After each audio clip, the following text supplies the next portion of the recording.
మొన్న ప్రకటించినటువంటి పద్మ అవార్డ్స్ విషయంలో తెలంగాణ రాష్ట్రంలో చాలా రచ్చ జరుగుతున్నటువంటి విషయం మనం చూస్తా ఉన్నాం. ముఖ్యంగా కాంగ్రెస్ పార్టీ ఎలిగేషన్ చేస్తుంది ఏంటంటే గద్దర్ లాంటి ఒక వ్యక్తికి, ఒక మహా వ్యక్తికి పద్మ అవార్డు ఎందుకు ఇవ్వలేదు? తెలంగాణ రాష్ట్ర ప్రభుత్వం ప్రతిపాదించినటువంటి 5 పేర్లను కూడా పక్కన పెట్టి మందకృష్ణ మాదిక్కి ఈరోజు పద్మ అవార్డు ఇవ్వడం అనేది ఎంతవరకు కరెక్టు అంటూ అనేక రకాలైన ఎలిగేషన్ చేస్తుంది. అంటే బీజేపీతో అంటగాగుతున్నారు కాబట్టి మందకృష్ణ మాదిగ ఆయనకి ఇచ్చారు, ఇది కేంద్ర ప్రభుత్వం ప్రకటించే అవార్డులు కాబట్టి మందకృష్ణ మాదిగకి సపోర్ట్గా ఉన్నారు కాబట్టి ఆయనకి ఇవ్వడం జరిగింది. సో కాంగ్రెస్కి సంబంధించినటువంటి 5 పేర్లకు కూడా ఎవరికి కూడా ప్రతిపాదించినటువంటి ఎవరికి కూడా ఒక్క అవార్డు కూడా ఇవ్వలేదంటూ కూడా మాట్లాడారు. పైగా గద్దర్ విషయంలో ఒక మావోయిస్టు భావజాలం ఉన్నటువంటి వ్యక్తికి అవార్డు ఎలా ఇస్తారంటూ కూడా బీజేపీ నాయకులు అనేక మంది కూడా దీన్ని ప్రశ్నిస్తూ ఉన్నారు, దీన్ని విమర్శిస్తూ ఉన్నారు. సో ఇదే అంశం మీద మనం మాట్లాడదాం. Telangana Arya Vaishya development corporation chairman Kalva Sujatha గారు మనతో పాటు ఉన్నారు. కల్వ సుజాత గారిని అడిగి తెలుసుకుందాం, ఎందుకంటే మరి దీని మీద ఆమె యొక్క రియాక్షన్ ఏ విధంగా ఉంటుందో ఆవిడతోనే అడిగి తెలుసుకుందాం. మేడం నమస్తే అండి. నమస్తే. ఇప్పుడు నిజంగానే అంటే ప్రతి అంశంలోనూ మీరు ఎక్కడ తప్పు జరిగితే అక్కడ మీరు ప్రశ్నిస్తారు, మీ యొక్క గొంతును వినిపిస్తారు.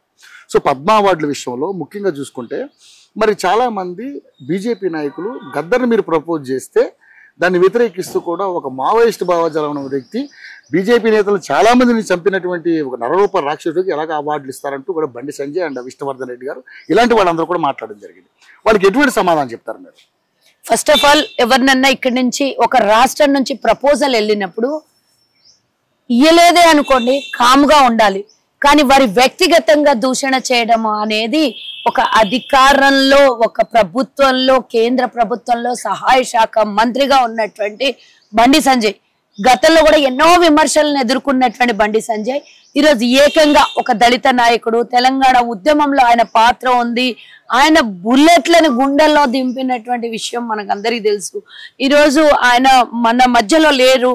ఆయనని చనిపోయిన తర్వాత కూడా ఆత్మ ఘోషించే విధంగా అవమానించడము అనేది 100% ముమ్మాటికి ఈరోజు వ్యక్తిగత దూషణ చేసినట్టే, తెలంగాణ ఉద్యమకారులను కూడా అవమానించినట్టే అని అంటున్నాను నేను. ఎందుకంటే తన వంతు పాత్ర లేదా? ఆనాడు కాదు, మా చిన్నగా ఉన్నప్పుడు బండెనక బండి కట్టి ఏ బండే వస్తావు నైజాము సర్కరోడా అని పాట పాడినటువంటి ఆనాటి గద్దర్ని ఈరోజు మనం ఈ విధంగా అవమానించడము అనేది ఎంతవరకు తగును? మీ పార్టీలో ఉన్నటువంటి వ్యక్తికి మీరు అవార్డు ఇవ్వడము. నేను ఒకటి ఈరోజు మందకృష్ణ మాదిగని ఇందులో ఇన్వాల్వ్మెంట్ లేకున్నా కూడా నేను ఆయనను విమర్శించదలుచుకోలేదు, కానీ ఒక్కటి అడగదలుచుకున్నాను నేను.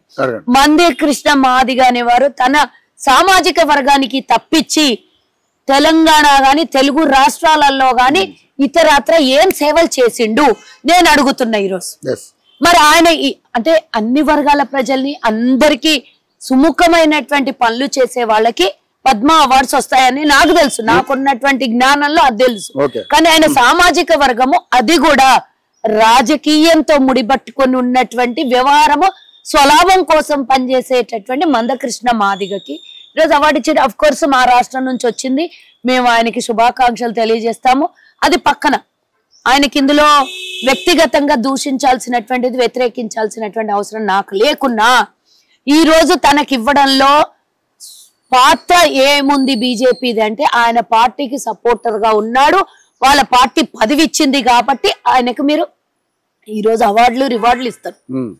మరి అందరి కోసం పనిచేసినటువంటి వాళ్ళు, సకల సబ్బండ వర్గాల కోసం పనిచేసి తెలంగాణ ఉద్యమంలో పాత్ర అయినటువంటి వ్యక్తులకి మీరు వ్యక్తిగతంగా దూషించడం ఎంతవరకు కరెక్టో అని ఈ బండి సంజయ్, నత్తి సంజయ్ అని అడుగుతున్నారు.